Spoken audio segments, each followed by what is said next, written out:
Hello everyone, नमस्ते, अस्सलाम वालेकुम, सत श्री अकाल। मैं हूँ रोहित और आपका अपने यूट्यूब चैनल वे टू ज्ञानशाली में फिर से स्वागत करता हूँ। पिछली वीडियो में हमने जाना था नैम या गुट निरपेक्ष आंदोलन के मेजर इवेंट्स को, उस घटनाओं को हमने जानने और समझने की कोशिश की थी। आज हम जानेंगे आसियान से जुड़े मेजर इवेंट्स, घटनाक्रम, इसकी स्थापना, मेजर जो इनके इवेंट्स होते हैं उसके बारे में हम गहराई से समझेंगे।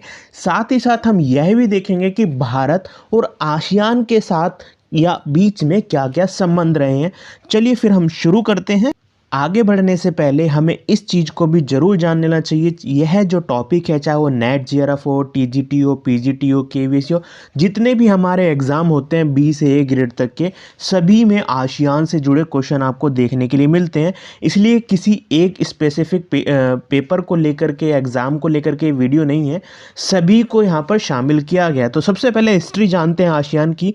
देखो, पहला ही क्वेश्चन बन गया है, यहाँ पर इसकी फुल फॉर्म बताने की कोशिश की गई है, association of south east Asian nation. ठीक है, दक्षिण पूर्व में जो राष्ट्र हैं उसका ये एसोसिएशन है।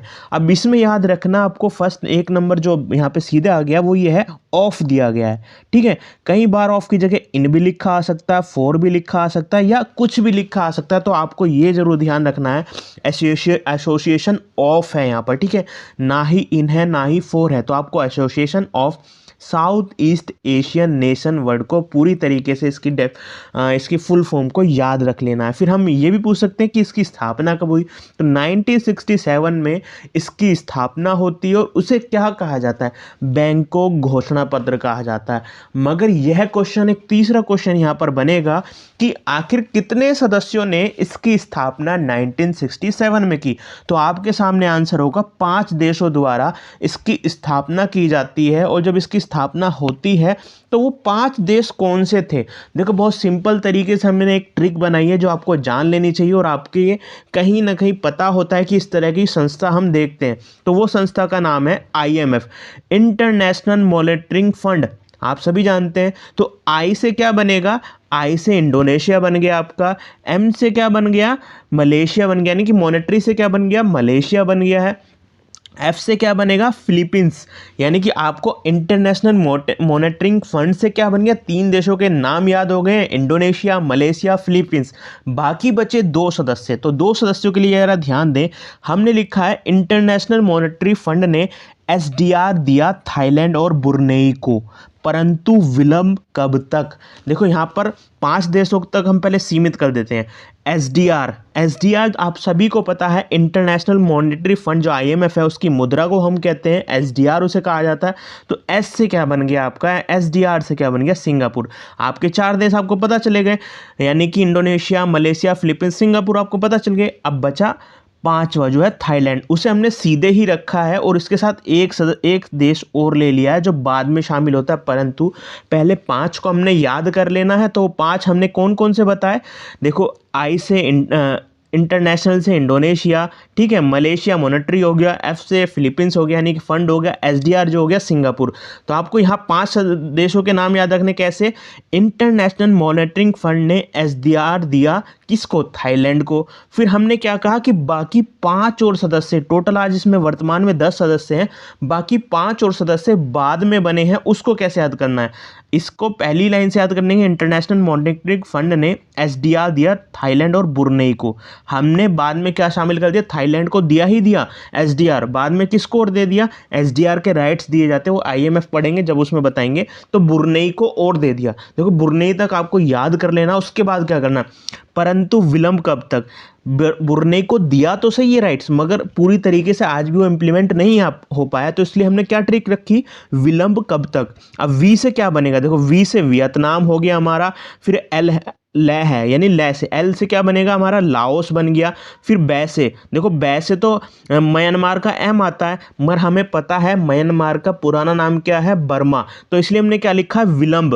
तो विलंब से याद रखेंगे, वी से वियतनाम, एल से लाओस, और म्यांमार का एम, उसमें हम क्या जोड़ रहे हैं, बी, यानी कि बर्मा। तो ठीक है, विलंब कब तक, तो कब से क्या जोड़ रहे हैं हम, कंबोडिया। ठीक है, पूरी ट्रिक हो गई आपकी। इंटरनेशनल मॉनेटरी फंड ने SDR दिया थाईलैंड और ब्रुनेई को, परंतु विलंब कब तक। तो ये ट्रिक आपको याद रख लेनी है। अगर फिर भी याद ना रहे, कई बार क्वेश्चन पूछ ले कि आप ये बताइए आसियान का सबसे अंतिम सदस्य जो इसका बना वो कौन सा है, तो आपको याद रखना दुनिया का सबसे बड़ा हिंदू मंदिर कहाँ पर है, कंबोडिया के अकोर वाट में। ठीक है, तो आपसे इससे भी पता चल गया। तो आप 10 देशों के इसके नाम याद रख लेंगे। और इसका सचिवालय कहाँ है, जकार्ता इंडोनेशिया में। ठीक है, अब ये चीज़ आपको पता चल। अब जरा हम ये देखें, हर एक संस्था का, इंस्टीट्यूशन का, ऑर्गेनाइजेशन का ना एक आदर्श वाक्य भी होता है, एक मोटो भी होता है।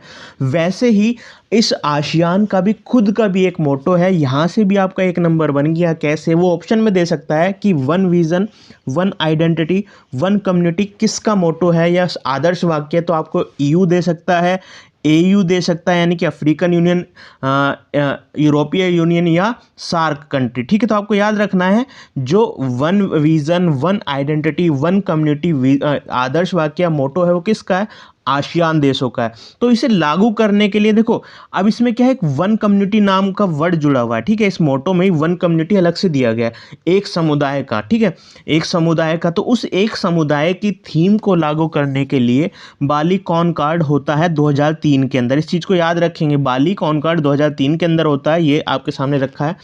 अब इसमें कहा गया कि वन कम्युनिटी के आदर्श को हमें लागू करना है। फिर 2007 में फिर दोबारा एक सेबू घोषणा होती है कि अभी तक जो हमने 2003 में बाली कॉनकॉर्ड को अपनाया था, जिसमें हमने वन कम्युनिटी की थीम को या आदर्श वाक्य को हमारे 10 देशों में इंप्लीमेंट करना था, वो अभी तक नहीं हो पाया। तो इसलिए सेबू घोषणा पत्र आई।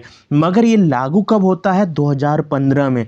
तो इन्होंने यह भी बताया, इसे डिफाइन करके बताया। यहाँ पर भी एक क्वेश्चन आपका बन गया कि वन कम्युनिटी का अर्थ में क्या क्या चीज़ों को समाहित किया है। तो पहला क्या है, हम आसियान के देश राजनीतिक और सुरक्षा की दृष्टि से एक समुदाय हैं। देखो, पहला हो गया आसियान के जो देश हैं राजनीतिक और सुरक्षा दृष्टि से एक समुदाय है। फिर दूसरा क्या है, आसियान आर्थिक समुदाय है, यानी कि एक आर्थिक रूप से भी हम एक कम्युनिटी है, वन कम्युनिटी हो गई। फिर कहा क्या, आसियान सामाजिक सांस्कृतिक दृष्टि से भी एक समुदाय है। तो वन कम्युनिटी के 3 सेंस निकल गए। आपको ये चीज़ याद रखनी है। ठीक है, ये 2015 में अपनाया जाता है। इससे जुड़े हुए बाली और सेबू घोषणा पत्र भी आते हैं, समझ गए। अब आगे चलते हैं। आपने पंचशील समझौता पढ़ा, सिद्धांत पढ़ा होगा, 1954 में आता है, 29 अप्रैल 1954 में आता है, जो भारत के संदर्भ में चीन में भी लागू किया गया। चीन और भारत के संबंधों को बेहतर करने के लिए फिर नैम के स्तर पर भी इसे पहुंचाया गया। तो वैसे ही जैसे 1954 का पंचशील सिद्धांत था, उसी तरीके से आसियान देशों में एक सिद्धांत को अपनाया गया, टैक, जो पंचशील की तरह ही है, जिसमें हम एक दूसरे की देशों के ऊपर किसी भी तरीके की आक्रामक व्यवहार नहीं करेंगे, दुश्मन देश को अपनी ज़मीन नहीं देंगे, एक दूसरे के अगेंस्ट में उपनिवेशवाद का विरोध करेंगे। उसी तरीके से इनके भी ना 6 क्या है, आदर्श बिंदु हैं 6। ठीक है, टैग के अंदर इसकी फुल फॉर्म क्या है, treaty of Amity and cooperation, इसे शॉर्ट में टैग कह देते हैं, यानी मित्रता और सहयोग संधि, जो 1976 में आती है। बस आपको याद रख लेना टैग किससे जुड़ा हुआ है, tag, treaty of Amity corporation. तो आपसे एक ऑप्शन में दे सकता है आसियान से, ईयू से, यूरोपीय यूनियन से, या कहें जो हमारे अन्य जितने भी ऑर्गेनाइजेशन या इंस्टीट्यूशन है उससे। तो इस चीज़ को भी आप जरूर याद रखेंगे। अब आगे चलें, तो अब जो मेन इवेंट्स हैं इसके, ठीक है, मेन घटनाक्रम है, उसको जरा हम जान लें। उसको जानने के लिए सबसे पहले चलेंगे हम 1993 में, 1993 में आसियान क्षेत्रीय मंच, आसियान रीजनल फोरम बनाया जाता है। ठीक है, इस रीजनल फोरम का क्या काम था, पहले ये जान लेते हैं इसमें सदस्य कितने हैं। देखो, हमने बहुत सिंपल तरीके से जितने भी सदस्य सब आपको याद हो जाएंगे, 10 + 10 + 7, आपको ये चीज़ याद रखनी है। ठीक है, 10 + 10 + 7, तो 27 टोटल होते हैं। 10 कौन से हो गए, जो आसियान के ही हैं। ठीक है, आसियान के जो मेंबर हैं वो 10 सदस्य हो गए। ठीक है, जो इसके परमानेंट मेंबर हैं। और 10 सदस्य कौन से हैं, देखो 10 सदस्य में से ना 9 सदस्य तो हमेशा आपके दिमाग में होने चाहिए। ये कहीं ना कहीं आपके हर पेपर में पूछ लिए जाते हैं कि आसियान का सदस्य ये है या नहीं, रीजनल फोरम का सदस्य ये है या नहीं। और भी इवेंट्स आएंगे उसमें भी ये सदस्य देखने के लिए आपको मिलेंगे। बाकी 10 सदस्यों के नाम आपको कैसे याद रखने हैं, उसके लिए आप पहले ईयू, ठीक है, ईयू को, यूरोपीय यूनियन, और +9 को, इस गिनती को जरा याद रख लें, ईयू +9, ईयू +9। ठीक है, यू तो आपको याद हो जाएगा, बाकी 9 कौन कौन से हैं? China, Japan, south Korea. देखो 3 हमने अलग रखे हैं, और ऑस्ट्रेलिया, इंडिया, न्यूजीलैंड 3 हमने अलग रखे हैं, और बाकी के अमेरिका, कनाडा और रशिया अलग रखे हैं। अब ये 3-3 का पेयर जो बनाने की हमने कोशिश की है ना, आपको अभी आगे याद हो जाएंगे कि ये 9 सदस्य कैसे आपको याद करने हैं, क्योंकि और कुछ इवेंट भी इस तरीके से होते हुए नज़र आपको आएंगे। तो अब पहले हम और क्या जान लें, अब बाकी बचे हुए 7 कंट्री को हम जरा जान लें। बाकी बची हुई 7 कंट्री अगर इसे याद रख भी लें, नहीं भी रखें तो कोई फ़र्क नहीं पड़ता, क्योंकि आता कम है। फिर भी आपको याद मेजर जो सदस्य इसके याद रख लेने हैं, उसमें बांग्लादेश, पाकिस्तान और श्रीलंका। इन 3 सदस्यों को तो आपको ज़रूर याद रख लेना है। बाकी नॉर्थ कोरिया है, मंगोलिया, पापुआ न्यू गिनी है, तिमोर लिस्टे हैं। अब भारत इस आसियान क्षेत्रीय मंच का, रीजनल फोरम का सदस्य कब बनता है? 1996 में भारत इसका सदस्य बन जाता है। अब थोड़ा आगे चलते हैं और हम देखते हैं कि आखिर इस जो आसियान मंच है, रीजनल फोरम है, इसका काम क्या है। देखो इसका काम है, मेजर डायलॉग चलते हैं, मेजर वार्तालाप चलती है पॉलिटिकल और सिक्योरिटी इशू पे, यानी कि पॉलिटिकल और सिक्योरिटी इशू पे जो एशिया और प्रशांत महासागर वाले क्षेत्र हैं, या भूमि है, या कंट्रीज हैं, उनके बीच राजनीतिक और सुरक्षा दृष्टि से वार्तालाप इस मंच पे की जाती है, मगर एक ट्रैक 1.5 डिप्लोमेसी के आधार पर। 1.5 क्या है डिप्लोमेसी, ट्रैक 1.5 डिप्लोमेसी क्या है? देखो ट्रैक 1 डिप्लोमेसी किसे कहा जाता है? जब दो सरकारें आपसी वार्तालाप या चर्चाएं करती हैं सरकारी स्तर पर, ठीक है, तो उसे क्या कहते हैं? ट्रैक 1। वहीं ट्रैक 2 पॉलिसी क्या होती है, या डिप्लोमेसी क्या होती है? जब आर्थिक समुदाय, या कहें कोई बिजनेसमैन क्लास हो गई, या रीजनल समुदाय, या रीजनल व्यक्ति हो गए, धर्मगुरु हो गए, या सांस्कृतिक इधर के संगठन हो गए, संस्था हो गए, या हमारी खुद की एकेडमिक्स की संस्थाएं होगी, स्कूल हो गए, यूनिवर्सिटी हो गई, आपसी संबंध स्थापित करते हैं, यानी कि एक देश की संस्था के साथ दूसरी संस्था डायलॉग करती है, संबंध स्थापित करती है, उसे ट्रैक 2 कहा जाता है। मगर ट्रैक 1.5 क्या है? जब, याद रखें, जब सरकारी स्तर के सदस्य, यानी कि चाहे मंत्री हो, चाहे अफसर हो, कोई भी हो, सरकारी स्तर का हो, साथ ही साथ गैर सरकारी स्तर का सदस्य मिल करके किसी देश के साथ अच्छे संबंध कायम करने के लिए, या किसी प्रकार के किसी भी विषय पर डायलॉग करते हैं, तो उसे ट्रैक 1.2 डिप्लोमेसी कहा जाता है। तो याद रखना, आसियान रीजनल फोरम किसकी तरह ट्रैक पॉलिसी को अपनाता है? 1.5 डिप्लोमेसी को अपनाता है। इस चीज़ को भी आपको याद रख लेना है।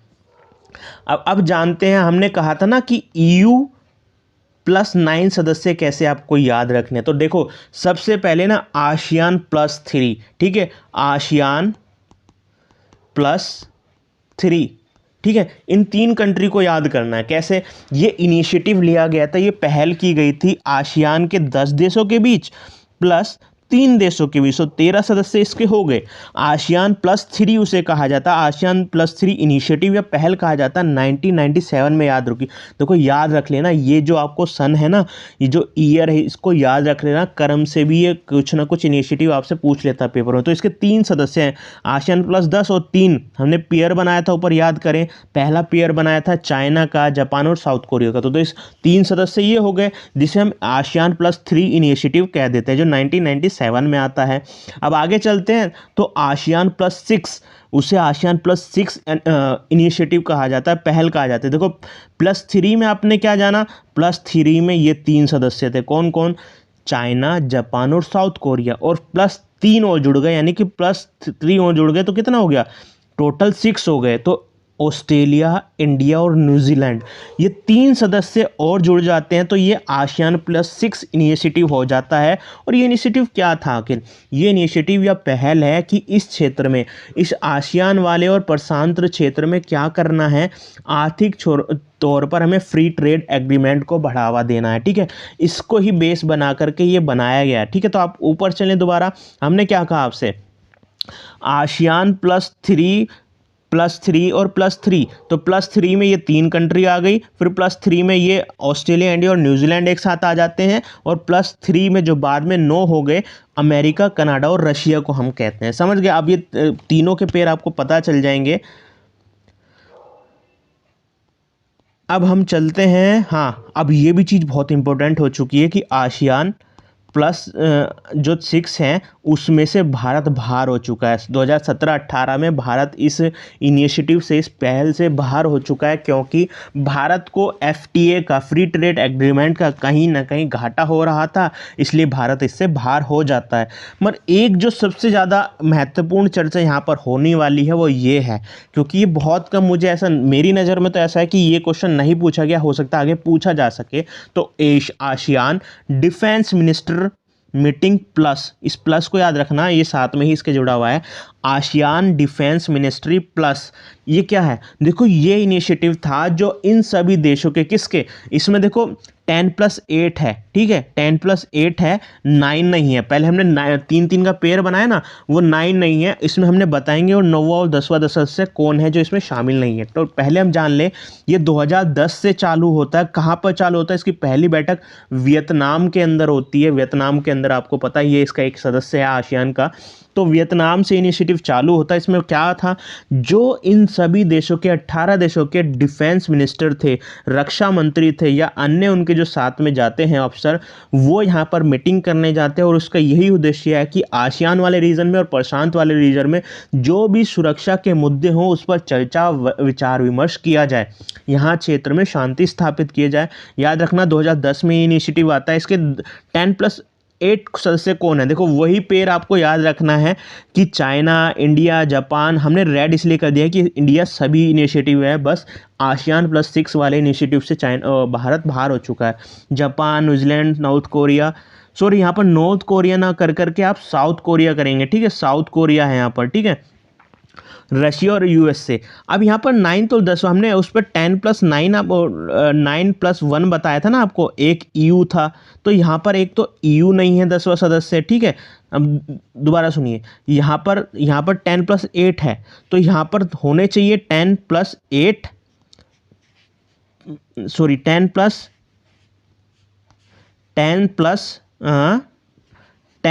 हमने कहा ना 10+10.7, तो हमने क्या किया है, यहाँ पर 10+8 है, 8 में सभी सदस्य हो गए, बस यहाँ पर साउथ कोरिया है, और ये 9 और 10वां सदस्य कौन है? देखो, 10वां सदस्य EU यहाँ से गायब है। फिर हमने कौन सा 9th वाला? कनाडा, ठीक है, कनाडा या कनाडा, वो इसमें शामिल नहीं है। तो हमारे 8 सदस्य आपको याद रखने हैं, ठीक है। अब आगे हम चलते हैं। अब यहाँ पर जो सबसे महत्वपूर्ण है, ज़्यादातर क्वेश्चन आ जाता है, वो ये है कि ईस्ट एशिया समिट कब इसको अपनाया गया, कब इसी इनिशिएटिव को लाया गया? देखो, ईस्ट एशिया समिट जो है वो किस लिए लाई गई थी? 2005 में ये आती है। वो कब लाई गई थी? 2005 में। और जब भी कहा जाता है हर साल इसकी बैठक होती है, जब आसियान देशों की बैठक होती है ना, तभी इसकी बैठक होती है, और सालाना रूप से जहां बैठक होती है, जिस देश में इसकी बैठक हो रही होती है वही इस बैठक की अध्यक्षता करते हैं। मान लीजिए वियतनाम में हमें आसियान देशों की बैठक हो रही है, तो उसकी अध्यक्षता भी, ईस्ट एशिया समिट की भी अध्यक्षता वियतनाम ही करेगा। फिर हमने सिंगापुर में देखा कि आसियान की बैठक सिंगापुर में, या सम्मेलन सिंगापुर में है, तो उसी समय ईस्ट एशिया समिट कराई जाती है, और उसकी अध्यक्षता भी कौन करता है? सिंगापुर करेगा, वही देश। तो 2005 से इनिशिएटिव चालू किया गया। इसका मेन फोकस पॉइंट क्या है? सिक्योरिटी और प्रॉस्पेरिटी, यानी कि इस क्षेत्र के अंदर सुरक्षा और खुशहाली को मजबूत करना है, ईस्ट एशिया वाले रीजन के अंदर, ठीक है। अब याद रखें, इसका पार्टिसिपेशन कौन करता है? इसमें जो पार्टिसिपेशन या भागीदार होते हैं, उस देश के हेड होते हैं। उस देश के हेड हो सकता है PM हो सकते हैं, या राष्ट्रपति होता है, वो ही इस बैठक में भाग लेते हैं। बाकी जितने आपने इनिशिएटिव ऊपर देखे, उसमें कोई हेड की जरूरत नहीं होती, मगर ये एकमात्र समिट है जिसमें हेड आता है। जैसे मोदी जी जाते हैं, उसी तरीके से आपने देखा होगा कि वहाँ पे गए तो चाइना से भी बात की, USA के प्रेसिडेंट से भी मिले, तो इस चीज़ को आपको याद रखना है। तो इसके मेंबर कौन है? आसियान तो है ही, बाकी बच्चे जो सदस्य हैं, 3 देशों का पेयर यहाँ बनाइए, फिर इन 3 देशों का पेयर यहाँ बनाइए, बस यहाँ पर कनाडा को आपको छोड़ देना है और EU को आपको छोड़ देना। तो इस तरीके से ना आपको याद हो जाएगा कि 10+10 में से हर जगह 2 कंट्री माइनस हो जाएंगे, और 2 कंट्री कौन सी होगी? कनाडा और EU, ठीक है, या कनाडा। अब आगे चलते हैं हम। अब हम जान लेते हैं कि भारत के साथ भी तो कुछ पहल होंगी। जो ज़्यादातर क्वेश्चन आपको देखने के लिए मिलेगा, भारत के साथ आसियान की कुछ पहलों के बारे में बताइए। तो सबसे पहले आपको लुक ईस्ट पॉलिसी जो 1992 में आती है, उसको एक तो देखो लुक ईस्ट पॉलिसी हर कोई जानता है, मगर आप क्या होते हैं गलती से ना 1992 को भूल जाते हैं। आपको ये सन याद कर लेना, कई बार वहाँ पर 1990 होगा, 91 होगा, 93 होगा, मगर 92 है। और वहाँ पर नरसिम्हा राव उस समय जो हमारे पूर्व प्रधानमंत्री थे, उन्होंने ये इसे इम्प्लीमेंट किया था। तो नरसिम्हा राव वहाँ पर नाम को याद रखा करना पड़ेगा। तो यही वह समय है जब 1992 से आसियान देशों के साथ हमारे संबंध कुछ बेहतर करने के लिए हमने कुछ पहले की। उसी पहल में अगला कदम था आसियान और इंडिया के बीच सेक्टोरल पार्टनर के ऊपर एक डील होती है या एक समझौता होता है कि हम कुछ कुछ सेक्टर्स को लेकर के 1992 से क्या करेंगे, वार्तालाप करना चालू करेंगे, एक दूसरे के पार्टनर बनेंगे, सहयोगी बनेंगे। वहीं हमने ये कहा कि 1996 के अंदर, ये क्वेश्चन इंपॉर्टेंट है, याद रख लेना, 1996 के अंदर क्या होता है, भारत आसियान और इंडिया के बीच मेन डायलॉग यानी कि मेन पार्टनर डायलॉग बन जाते हैं। यानी कि अब कभी भी आसियान जब भी कुछ वार्तालाप होगी उसमें प्रमुख भूमिका भारत को भी देगा, इसलिए वह फुल टाइम डायलॉग पार्टनर है। किसका? आसियान और इंडिया एक दूसरे के फुल टाइम पार्टनर डायलॉग हो जाते हैं। देखो 1992 में सेक्टोरल किसी लिमिटेड क्षेत्र के लिए, ठीक है, यहाँ पर पूर्ण संवाद भागीदार बन जाता है, ठीक है। और 1996 ही वह समय है जिस समय हम एशियन रीजनल फोरम के मेंबर बन गए थे, परमानेंट मेंबर बन गए थे, इसमें शामिल हो गए थे, ठीक है। इस चीज़ को भी आपको याद रखना है। फिर आपको याद रखना है कि अब ये एक महत्वपूर्ण और चीज़ है, ठीक है, इस चीज़ को याद रखना। मेन ये है कि आसियान और इंडिया की समिट लेवल पार्टनरशिप चालू होती है, यानी कि शिखर सम्मेलन चालू होता है 2002 से, ठीक है। 2002 से आज लगभग उसे 20 साल हो चुके हैं, ठीक है। 20 साल बना रहा भारत इसके साथ संबंधों के। कैसे? समिट लेवल पर पार्टनरशिप होती थी कि हम सम्मेलन किया करेंगे साल में एक बार, शिखर लेवल सम्मेलन इसे कहा जाता है, कि आसियान देश होंगे और भारत, जो बिल्कुल ही अलग तौर पे, ना ही वो किसी रीजनल फोरम के अंतर्गत होगी, ना ही किसी अन्य मंच के अंतर्गत होती, बल्कि हमारी खुद की एक बैठक हुआ करेगी। उसे शिखर सम्मेलन, इस इनिशिएटिव को चालू किया गया 2002 से। फिर अगली बात करें, जो लुक ईस्ट पॉलिसी थी, जो हमारी लुक ईस्ट पॉलिसी थी, उसे चेंज कर दिया जाता है। किसके द्वारा? नवंबर 2014 में नरेंद्र मोदी के द्वारा, प्रधानमंत्री नरेंद्र मोदी के द्वारा, पीएम मोदी के द्वारा क्या कर दिया जाता है, लुक ईस्ट पॉलिसी को एक्ट ईस्ट पॉलिसी बना दी जाती है। यानी कि पूर्व की ओर देखो नीति की जगह हमें उसको क्या करना है, इम्प्लीमेंट करना है, एक्ट करना है, ठीक है। 2014 में इनिशिएटिव लिया जाता है। आपसे ये पूछ ले कि कहाँ पर लिया गया, तो जब म्यांमार में वो बैठक हो रही थी, यानी कि बर्मा में, तब ये इनिशिएटिव लिया कि हम इसे एक्ट ईस्ट पॉलिसी बना देते हैं। और 2018 के अंदर क्या देखा गया, 2018 के अंदर जब हमारा 69वां रिपब्लिक डे था, उस दिन क्या करते हैं, प्रधानमंत्री मोदी जो है रिपब्लिक गणतंत्र दिवस परेड पर 2018 में 69वें रिपब्लिक डे पर इन्हें आमंत्रण करते हैं, और ये हमारे उस समय क्या रहे, हमारे गेस्ट रहे, ठीक है। और अगला देखें, इंडिया, म्यांमार, थाईलैंड, देखो इन तीनों देशों के बीच ना हमने क्या करा है, त्रिपक्षीय राजमार्ग समझौता किया गया। इसका सीधा मतलब ये हो गया कि कहीं ना कहीं हम म्यांमार या बर्मा होते हुए फिर थाईलैंड पहुंचेंगे, और थाईलैंड के बाद पूरे ही हमें आसियान के देशों तक रोड के माध्यम से पहुंचने की कोशिश यहाँ पर की जा रही है, ठीक है। उसे त्रिपक्षीय राजमार्ग समझौता कहा जाता है। वो पूछ लेगा आपसे कौन तीन देश हैं। फिर अगली देखें हम 2009 में, ठीक है, देखो 2009 में एक और नया इनिशिएटिव चालू किया गया। वो इनिशिएटिव था दिल्ली डायलॉग 2009, यानी कि 2009 से एक और इनिशिएटिव चालू कर दिया गया जिसे हम दिल्ली डायलॉग कहते हैं। और इस दिल्ली डायलॉग में डिप्लोमेसी हमारी कौन सी रही, ट्रैक 1.5 डिप्लोमेसी, ये अभी तक नहीं पूछा गया, इसे भी याद रख लेना। इसमें क्या है, केवल सिक्योरिटी और इकोनॉमिक पर्पस को लेकर के हम यहाँ पर डायलॉग करते हैं, ठीक है। ये इनिशिएटिव है किसका, 1.5, ठीक है। यहाँ पर कोई हेड शामिल नहीं होते, मंत्री शामिल होते हैं, साथ ही साथ थिंक टैंक शामिल हो सकता है, साथ ही साथ इकोनॉमिक जो बिजनेसमैन है, जैसे अंबानी, अडानी, उस देश के बिजनेसमैन, हमारे इंडस्ट्री वाले लोग मिलकर के इनिशिएटिव चलाते हैं। इसे दिल्ली डायलॉग 2009 कहा जाता है। ये अब तक चालू है, ठीक है। तो इस वीडियो में हम यहीं तक रोकते हैं, बाकी अगली वीडियो में फिर मिलेंगे। अगर इससे जुड़े हुए कोई आपके सवाल हो, कोई विमर्श हो या कोई समस्या हो तो हमें ज़रूर शेयर कर दीजिएगा। साथ ही साथ इस चैनल को लाइक, सब्सक्राइब जरूर करें। धन्यवाद।